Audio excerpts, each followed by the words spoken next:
Okay,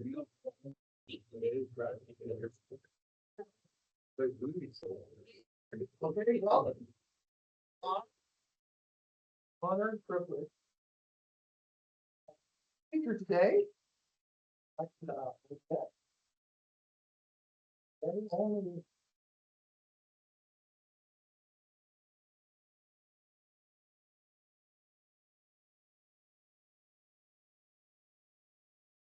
I didn't realize what his position was at the time. He's the former CEO of the Houston Safety, working at for over 34 years. Joined 1 year of post CEO, semi-retirement since then. Transition. Transition.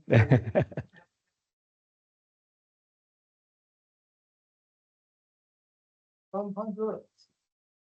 Universidad Nacional Autónoma, Honduras. You wish. University of Honduras. Not the Houston.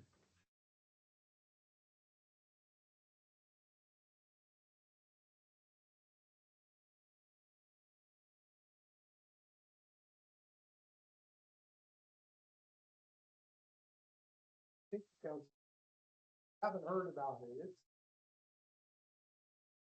something that every day, how many workers are trained? Over 3,000. Yeah.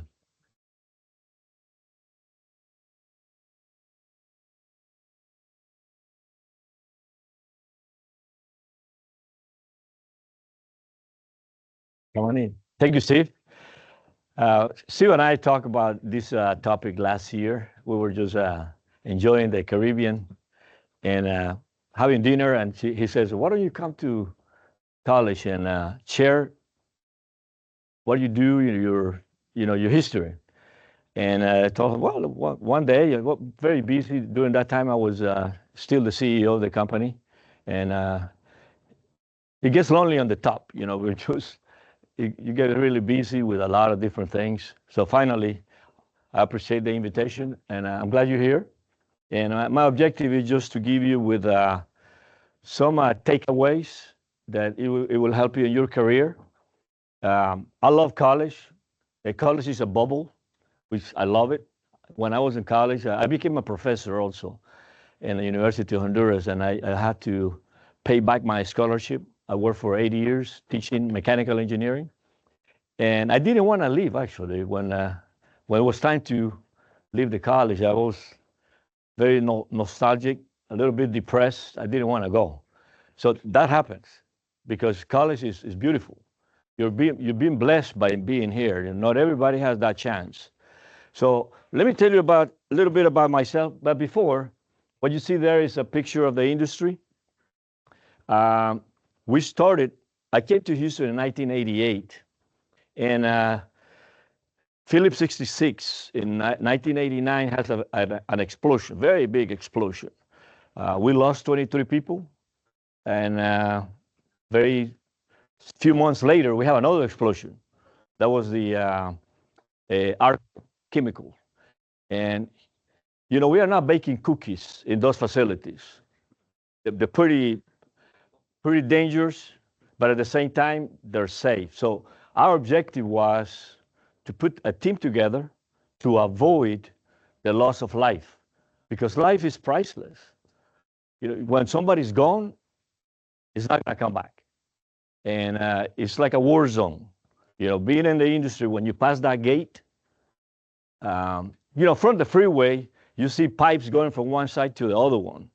But when you pass that gate, it's a challenge. Every step is a challenge. So safety is fundamental. I came as a control system mechanical engineer, and sometimes your safety gear is not there. People trying to rush to do things, especially when you're behind on the projects, and you cannot do that. That's what we call the speed of safety. What is the speed of safety? It's the pace that you have to go to achieve without harm. You don't have, you can harm some other people. there's a lot of contractors that work in these facilities, like a Shell. I think that's Shell refinery. Not everybody works for Shell. 80% of the people are contractors. 20% are Shell staff. Same thing happened with NASA and with all these Exxon, all these refineries, chemical plants. 80% of the people these days are contractors. In other words, they're new. They go in and out. So that creates a risk. So we needed to create an organization to avoid those catastrophic disasters. Again, we lost 23 in the first explosion, 17 in the second explosion. But it's not just the dead people. It is the people that get affected. Thousands of people get affected.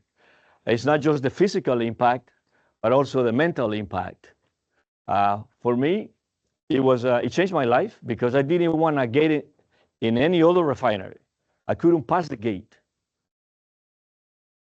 So again, the objective was to create an organization that changed the culture.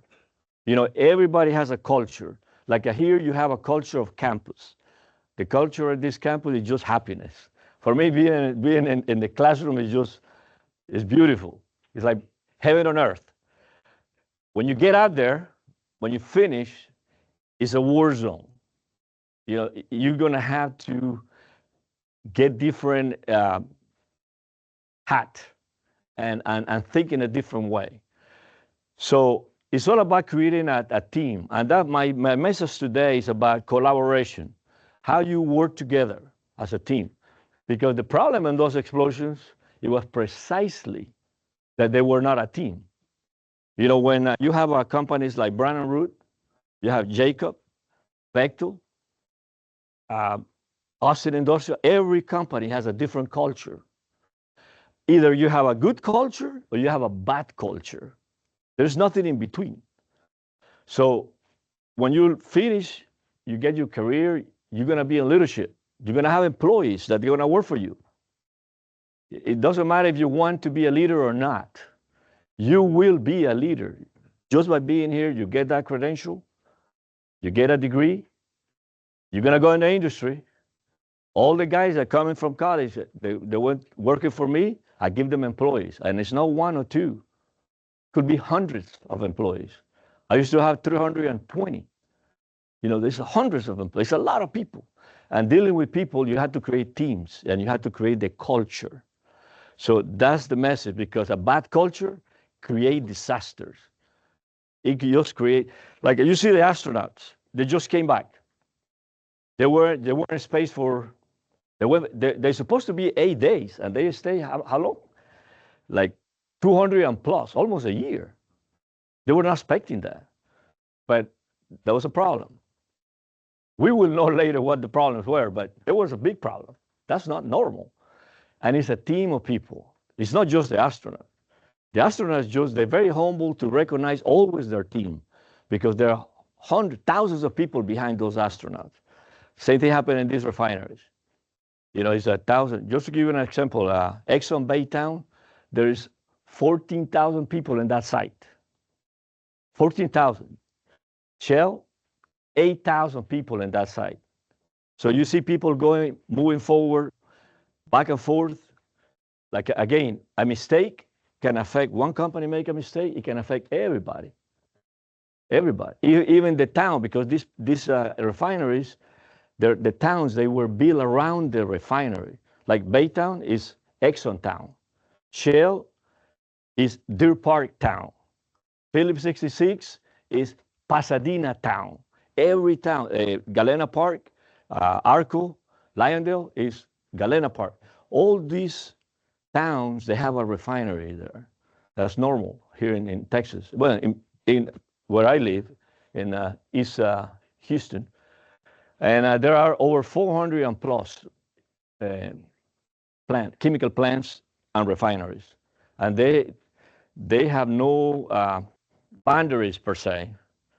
When there is a release of chemical, there is an explosion, it's going to affect different. It's a ripple effect. So we have to be very careful. So we create that team. We create that team precisely to, let's see here.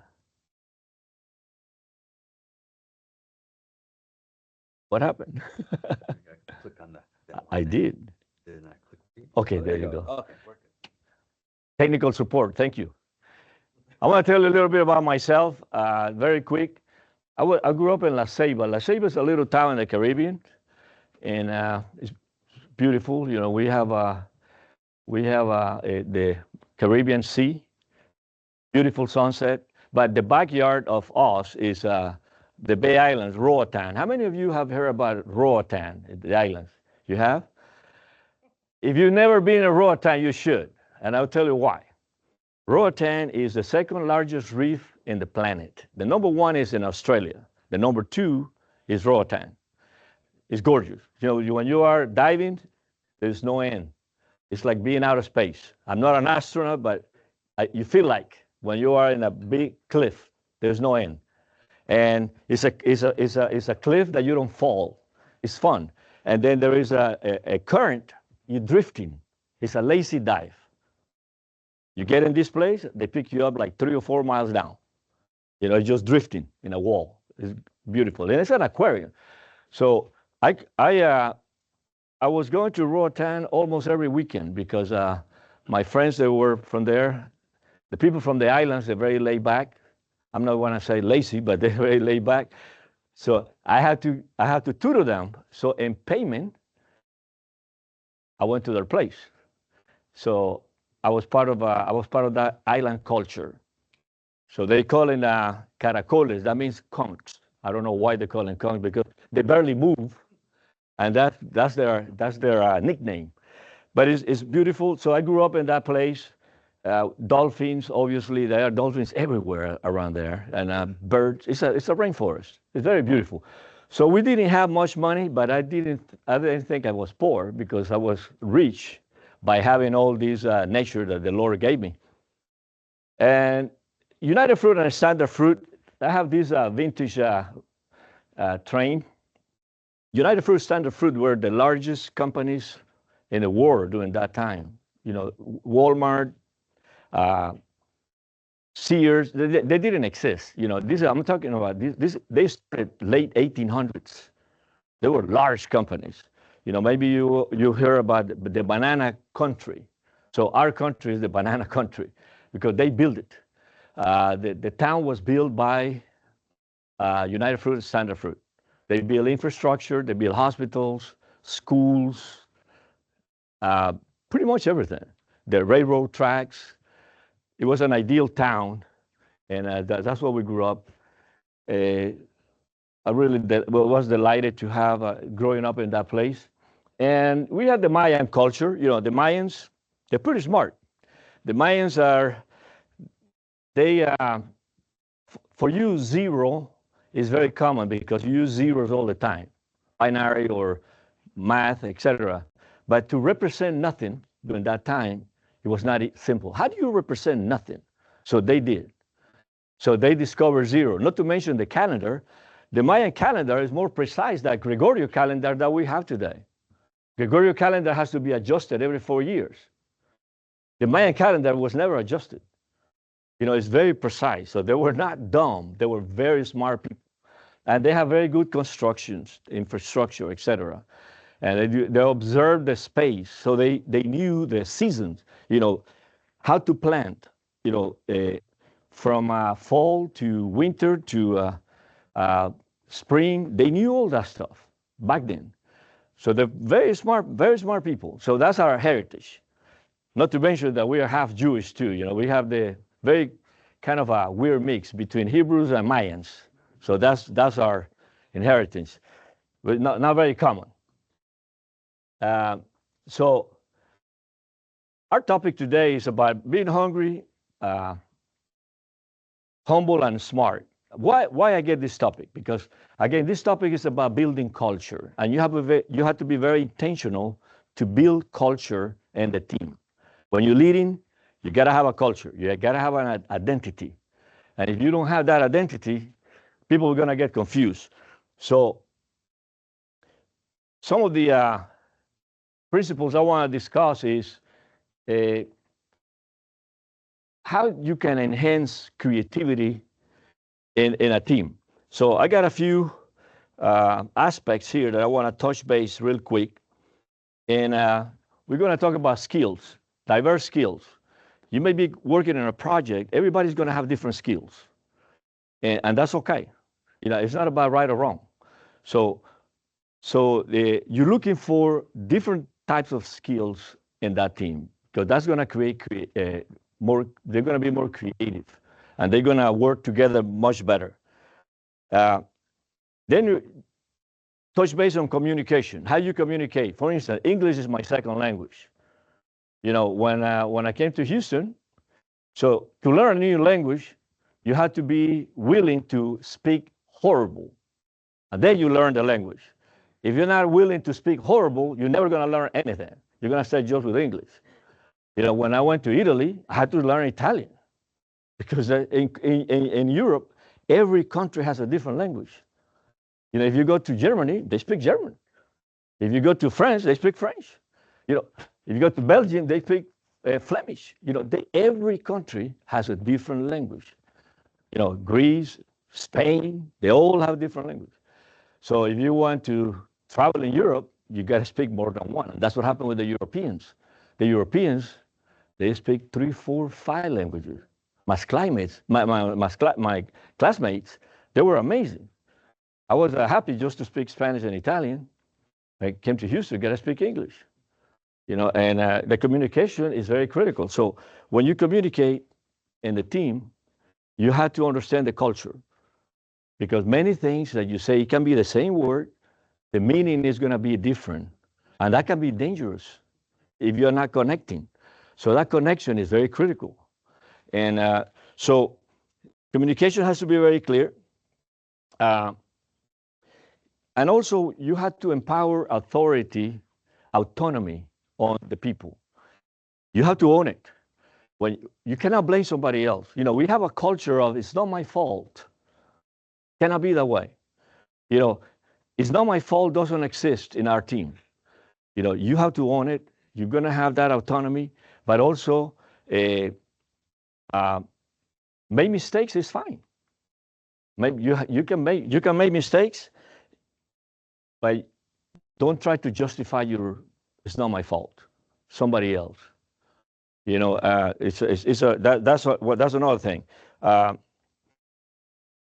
Critical is to have a supporting environment. People sometimes they need help. They need to have the freedom to come up and ask for help. And you have to provide that help. There is no dumb questions. In safety, there is a doubt. Whatever doubt is, there is no dumb questions.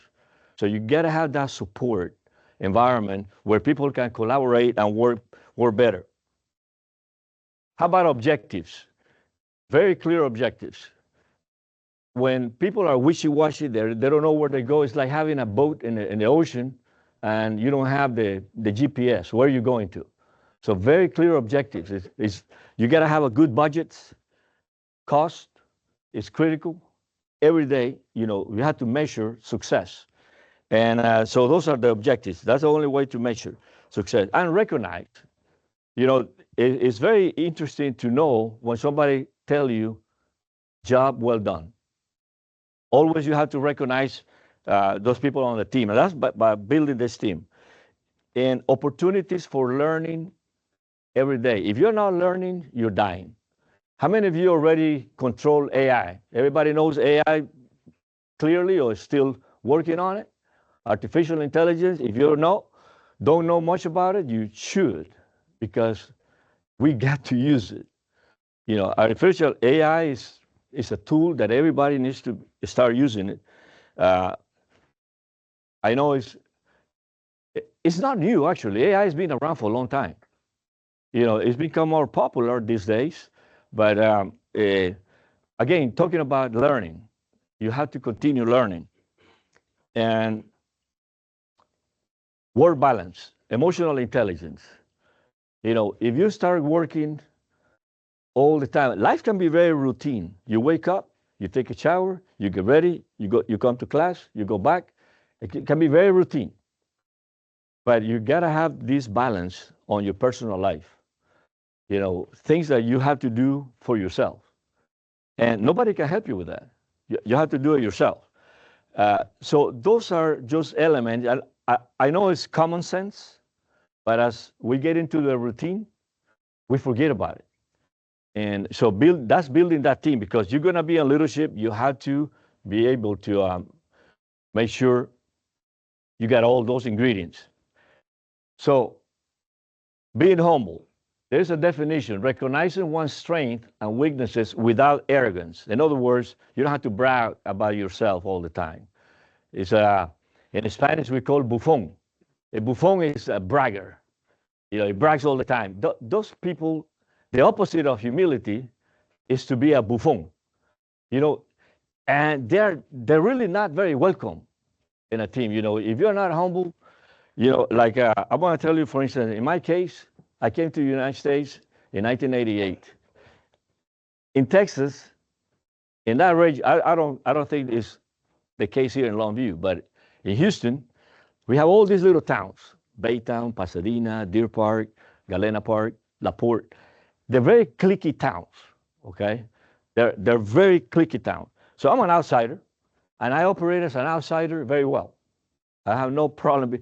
Actually, I don't want to be part of the cliques, because as an outsider, I have the right to criticize them and put pressure on them and do something else.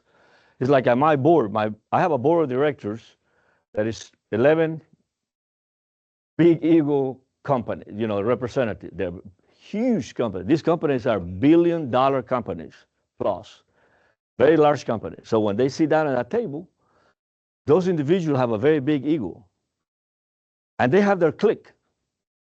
The clique can be for social positions or for fraternities, who knows? But those cliques, they come and they gravitate as a clique everywhere. So the two cliques we have in Houston is the Aggie clique and the Longhorn cliques.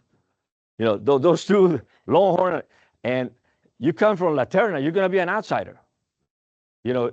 Those cliques, it's amazing how they operate, and they take over. So you come by. So I had to work with those two cliques immediately. Longhorn, I didn't even know what Aggie was. Just they took it for granted that I knew Aggie, Longhorn. I didn't care about that stuff, and I want to keep it that way. To me, an Aggie or a Longhorn is a person, and I deal with them as a person. But again, it's about being humble. So I had to be humble. I think the Lord wants you to be humble, and there's very good references about humility that the Lord wants you to build character on, because that's the way it goes. So openness for feedback, it's very hard. If you're not humble, you don't like criticism, but you got to have that feedback. We are not perfect. So that's part of the building character. So here in college, you're building, you're learning, and you read a lot of books, but character is very critical. You have to build that character, and you have to be humble. And I recall one time, I was in that facility. Those facilities are pretty loud. So I'm working around with the senior engineer, and around a couple of turbines. They're pretty loud turbines, and I cannot forget that moment. And he asked me, "Did you hear that? Did you hear that?" I couldn't hear anything. It's just loud. And he just whacked me in the head in my helmet. "You didn't hear anything." Whoa. But you have to stay humble. You have two options there. One is to go to HR and accuse the man of hostile. I'm not going to do that. Two, when he asks you again if you hear it, just say, "Yes, I hear it, loud and clear." So we walk again, and in reality, there was a problem with the machine. These old men in those refineries, they own it. They are very territorial. They know every bolt, every sound. That's not on books. That's not on books. You have to be there, but that's their life. And again, I was a very young engineer. That was a very humble moment for me. And you may have some of those in your life, and that's okay. Yeah, it's part of life. And you know, I did have like 300 employees, and they were doing pretty much everything for me. They were made me look good. So I know another attitude. I can take that credit myself, or I can pass the credit to them, because the labor, you know, you have, you know, I have Tex-Mex, I have Cajuns, I have blacks, I have uh, rednecks. I got it all. It was a melting pot, you know, and they were for me. And I have very poor English. And we did staff meetings. Those people were, they had to pay attention with me, but they did a great job. And they didn't make much money. And they were hard, you know, being welder, pipe fitters, boiler makers, scaffold builders, all those people that work for me. And they were hard. When you are in August, 100 plus degrees and the heat with a Nomex coverall that it doesn't breathe, is hard work. They make good money, but hard work. So give them the credit. You know, those individuals, they love to have that credit. You know, let me see if I can have some reference. I did have a very, there's a verse that I like to share with you guys. He says in Luke 14:11, it says, "For all those who exalt themselves will be humble, and those who humble themselves will be exalted." The Bible is full of wisdom about being humble. I recall there's one more that I want to share with you. It's in Proverbs 22:4. It says, "The reward for humility and fear of the Lord is riches and honor and life." It's going to keep you safe. You know, that's being humble. You know, you have to ask questions and be willing to go to the adversity. You know, if you don't have adversity, you don't grow. Not everything goes your way. So that's the part. What are the benefits? It builds trust. You know, if you don't trust somebody, it's like a relationship. You know, in a marriage, you got to have that trust. You lose that trust, that's the end of it. You know, friendship, same way. You know, if you get somebody lying to you, it's hard for me. You know, the problem I have is it's hard for me to go to step one. When you go in the process to you don't trust somebody, it's hard to get it back. I'm not saying impossible, because the Lord says that He can change the heart of the king, so He can change your heart too. But trust is in a team player, you got to have that trust. And you know, open communication, and it foster an environment, a good environment. Let's talk about hungry. I know you're probably hungry right now, but being hungry here is about not being lazy, right? You have to stay on top of everything. Uh, Proactive, a hungry team, you know, I'm sorry, a strong desire to learn, grow, and achieve. But many times, because you go full speed on trying to do what you need to do, you are like a bulldozer. You know, it cuts everybody. You know, that's not a good thing. So hungry team player doesn't wait to assignments. They seek opportunities to contribute all the time. They push, push, push, push, push. That's the hungry guy.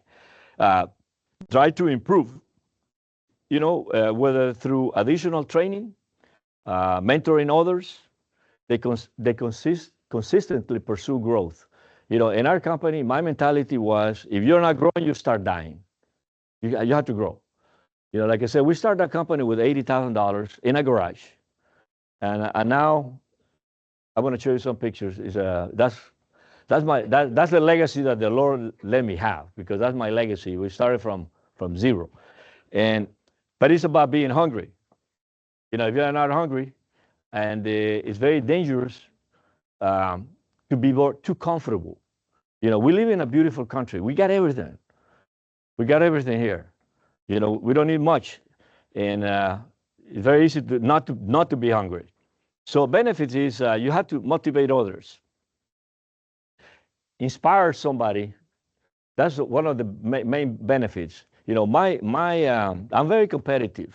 You know, I never ask for anything. I just ask for opportunities. If I'm working with somebody, in my mind, and it's probably a habit, I'm gonna outwork anybody that's around me. I'm gonna outwork it all the time to a point that it's annoying for them, but they have to catch it up. But that's my objective. You know, every time I'm gonna wake up early. I'm gonna be the first taking a shower. I'm gonna first get, you know, all the time. You know, being on time, etc. Outwork people. It drives innovation. You know, some of the innovations that we had, you probably were not in this planet when we started the company. You know, we started in 1990. We created a computer-based training. It was not common, and what did exist was like those laser discs. I created a computer-based training network, and to code that thing to go through a network with a big pockets of bandwidth, it was almost impossible. But we did it. We built the code to go through. The training was going through the network because we have so many computers, and we couldn't have all this laser stuff. In addition to the records, you got to be centralized. So we created that before anybody. Best Buy didn't exist. So we had to build the computers. Michael Dell was still in college. Michael Dell was not building computers. So we had to build those clones. Before I came to Houston, I have a company in Honduras. We were building clones in a third world country. We got motherboards, memory cards, hard drives. We put them all together. And we built those computers. So when we came to Houston, I had to do the same thing. I had to reinvent the wheel. But that's innovation. The computers didn't talk back then. So you had to make them talk to do the computer-based training. So, and then we built that, and then we created a cloud technology early 2000. You know, Steve Jobs announced cloud technology on 2009. In 2002, 2003, we had cloud. So we were building a lot of innovation to be able to react to the needs of the people. So that's the main key on driving innovation. And, you know, it creates a collective hunger. Success cultivates high performance culture. You know, we couldn't have, if you were lazy, coming to our team, you will quit because we were very high speed. You know, I don't know if you heard about some of the Donald Trump people working around with him. They cannot keep up with him. You know, he works so hard because it's part of the industry. You know, we are not a government employees that they used to, you know, it's like the post office. You know, they don't have a good service, you know. And so at the end of the day, it's good to have that element, but you cannot be just hungry. I'm gonna give you another example, being smart. Understanding dynamics, you know, is a knowledge of individual team members that strength and weaknesses, and allows effective role allocation. The right people on the seats. You know, if you put somebody in a different position, you're gonna make a mistake. He's gonna fail. So a smart person and the team, you put them in the right seat. There is a book, I think it's called From Good to Great. You know, getting the right people on the bus, but also the right in every seat on the bus. You know, it's for success. It's Collins, I forgot the first name, but it's called From Good to Great. And it talks about this thing. You know, you have to get the right people on the bus, and according to the skills they have. And then you balance in tasks and relationships. You know, it's very hard to lead friends when you're a boss of somebody and you have to step in their tail because they're not doing things right. And they're your friend. You have to do it. Those are fearful conversations. You know, I have a lot of friends. You know, people working for me, they were friends. They were like family. But when it was a time for me to step in their tail, you got to do it. You got to do it. And that's one of the main mistakes we have people coming out of college. they're very soft, and they don't want to make any push, but you have to. In that industry, you had to be very firm, and you can love the people, but you got to be firm. When there's time to sit down and make corrections. So you have to balance those relationships. The benefits are, enhance collaboration, increase adaptability, and support decision-making process. Those decision-making processes are very critical. How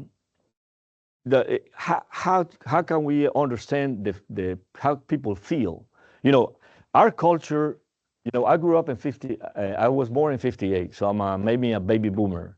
Generations are different culture. Millennial. I think you probably are Z or NZ. I forgot the generation for you guys now this time. What would be the generation for the college kids now? Do you know? NC? NC. So every generation, because you grew up in a different environment with emails and internet and TikTok, and we didn't have all that stuff, Facebook. And our generation was different in that regards. But today you have to understand that emotional piece. People are more sensitive. Like in the division of racism or stuff like that, I learned when I came here. I don't know why, because in the Caribbean we have all kinds of colors, but we are just people. We don't pay attention to that stuff of racism, stuff like that. Don't pay attention. So we have a different culture about we're just human beings. That's what we are. And so, but today there is a lot of these feelings that we have to learn, and it was hard for me to learn and be politically correct per se, because I'm not politically correct. And so, being a CEO of a company, you have to be, and I wasn't. So I had to reprogram myself being politically correct, which is not fun, but it is what it is. And then there's a diagram that I take this from. It's called Lancioni. I didn't know that diagram exists, but I started searching for it because this topic about the culture, I've been using it for a gazillion years. And this book was made not long ago. But anyways, I like the diagram. I use the diagram, and what it's showing is you cannot be just hungry, just smart, or just humble. There's different combinations and make what they call the ideal team player, because teams are very critical to be a good player on those teams. And you see, it's just humble would be the pawn, just hungry is like a bulldozer, and just smart is kind of the charmer. People just their lips are moving, right, but they're not action. So and then you have a combination on if you're smart and humble, is the lovely slacker. That's the combination that she put in there. If you're smart and hungry, so that would be the skillful politician. A lot of people, they try to look busy, right? And they walk pretty fast, and they are everywhere, but they're not doing anything. There are a lot of those in God, or they got a bunch of keys and they just make noise with the keys, and just not doing anything. And then you have the hungry and the humble is the accidental mess maker. You're making a mess all the time. So the ideal team player is somebody who balances all those elements. So then you're going to have a good player. Somebody that is stable and it is useful per se to be on the team. I'm going to give you a real examples. Back then, I'm that engineer that came as an immigrant. Obviously coming to Deer Park, those cliquey towns. It was not easy to achieve what we did, but we created the Health and Safety Council, and we have the campus is the one on the top. It's a pretty large campus. We process about 3,000 people a day, and this is all the labor. We are not making engineers. This is about labor force, developing skills. safety, environmental, scaffold builders, pipe fitters, boiler makers, every trade that you can imagine. Insulators. There's a soft craft and there's a hard craft. Like the soft craft are the painters, insulators, scaffold builders. That's a soft craft. Hard craft are the welders, pipe fitters, millwrights. All those are the hard craft. And so we built that from scratch. Again, we get the task force. I was part of that task force. When I got to that meeting, I remember the first meeting. Cannot forget. I was a very young engineer, and my boss didn't go to the meeting. I didn't belong in the meeting, but he sent me as a proxy to that meeting. So when I get in the meeting, I ask the people, we lost 23 people in one accident, 17 in the second accident, and thousands of people get affected. And I asked them, hey, what is the demographic? How many people work in the industry? And one of the CEOs, everybody was white hair, blue hair, and no hair in that meeting. I was the only young guy. And he says, well, about 20,000. And I knew Exxon has 15,000. And I knew Shell has 8,000. No, I didn't read that in a newspaper. I was a contractor going in and out this facility.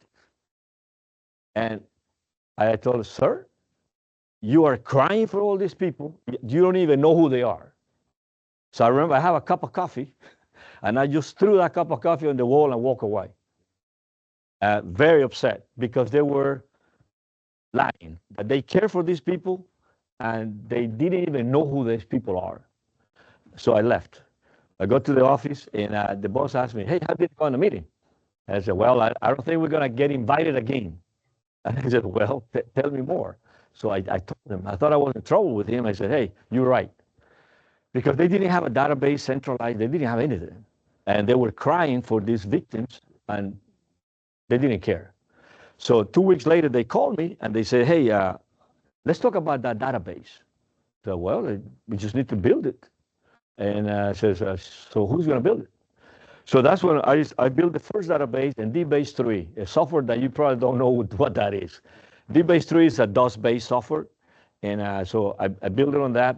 Even in Honduras, I was doing the same thing. I built databases. I have a software company. And so came to Houston just doing the same thing I was doing down there. But to me, it was impossible that Houston, the energy capital of the world, didn't have a centralized database for the contractors. They didn't. So that's where we started. So we built that team. So that team, that's the initial team that I have right there. And I don't know if you can see me, but it's just a skinny dude, like a toothpick. And that was 34, 35 years ago. Anyways, we'll build this beautiful campus. Like I said, with $80,000. And it was all because the team. It was not me. It was just because the team. So when I give you an example of teamwork, is the results are unbelievable. But again, you're going to be a leader, either you like it or not. You're going to be managing people, either you like it or not. That's just a reality. I remember I was you many years ago. I never crossed my mind that I'm going to have all these hundreds and hundreds of people. Now we have 600 employees. And it started only with me. So, but anyway, it's a beautiful campus. It's the largest learning center for contractors in the United States. And I've been around South America, Middle East, Europe, Far East. They don't have this. They don't have this. So I will easily say that it's the largest contractor learning center in the world. And it's right there in Pasadena, Texas. That's what we have it. And it started with a team. I have a little, let's see if this plays. No sound?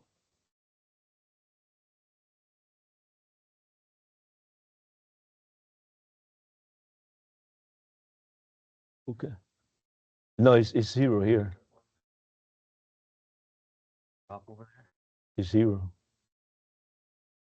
Okay, there it is.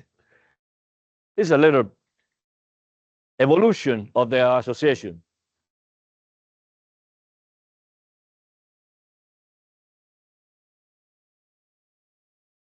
First logo we have.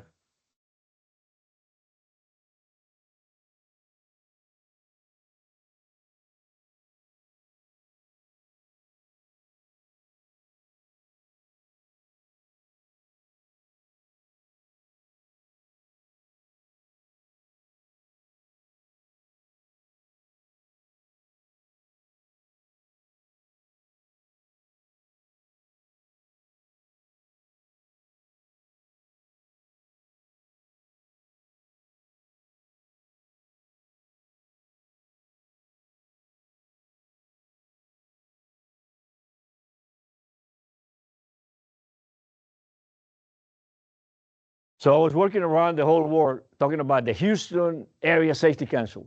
You know, some people don't like Houston. Some people just hate Houston. So I say to myself, hey, we're going to call it Health and Safety Council. So now we have Health and Safety Council Louisiana, Health and Safety Council in Pasadena, Health and Safety Council Texas City, Victoria. We are in 75 different locations, Trinidad, Tobago, Dubai. We are everywhere. And here in Longview, we have the East Texas Safety Council, and very soon Health and Safety Council. You know, we're working on that. And I don't know if you have seen the East Texas Safety Council around here, but so that we're working on for them to become a branch of us too. You know, they're all becoming branches of us. So again, it started with a team of one, and then we got a committee, and actually in a bad situation because we started from a catastrophe, from catastrophic disasters. This is a real example. Also, is this lady, a brother from Honduras. Our event was dying, and now she helped us to build our event, Safety Award Banquet. That's what we reward the contractors. She helped us to build that banquet in something super elegant.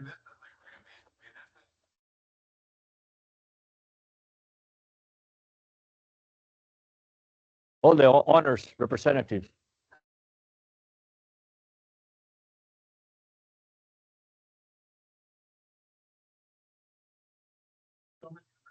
And partners that impact our industry every day. My favorite part of the event is the camaraderie, the good sharing of successes, just being with everybody and like-minded individuals.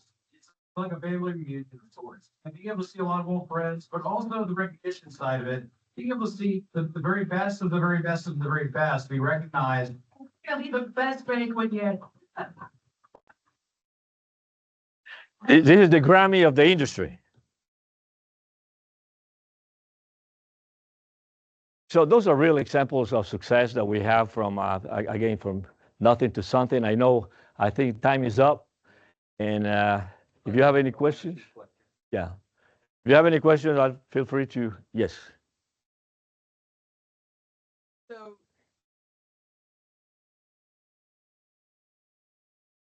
that look like? The training, there are actually three aspects. One is skills. Like if somebody has no skills to work in the facility, we certify them and we give them a card. You know, that with that card, you can pass the gate. If you don't have that card, you cannot get in the plant. You get certified for a skill. It could be welding, pipe fitters, boiler makers, etc. It's a skill development. The other aspect is health and safety, which is environmental and safety. And the other aspect is physical. We have clinics, medical clinics. We have about 8 clinics with 12 doctors, nurses. And if you're going to use a respirator, you have to be healthy. Because if I give you a respirator to work on benzene or any organic vapors or flammability, you have to be healthy. And then we make sure that your lungs and you can breathe. It's like scuba diving, that you have the skills and you're physically able to use the equipment. Otherwise, the equipment will not protect you. You know, so that's, and then you have a card at the end with all that listed. And then we have an electronic database with the gate checks. When you go to the check, it gets scanned. It gives you a green light, red light. But in addition, we also do background checks and drug and alcohol. So they have to be clean to work in this facility. And remember, we're not dealing with angels. These labor force, they're pretty rough people, but they have to behave. In other words, if they want to work around this equipment, they got drug and alcohol. They are not allowed. You know, the government in the United States are confusing people with the weed, you know, legalizing stuff like that. We don't want nobody being stoned passing those gates. So there's no weed in those facilities. So we have all that stuff. It's not just the skill. It's their personal, physical, and drug and alcohol, moving violations. You know, if you have tickets going around and problems with the police, that's part of the background check. Yeah. Anybody else? We're good?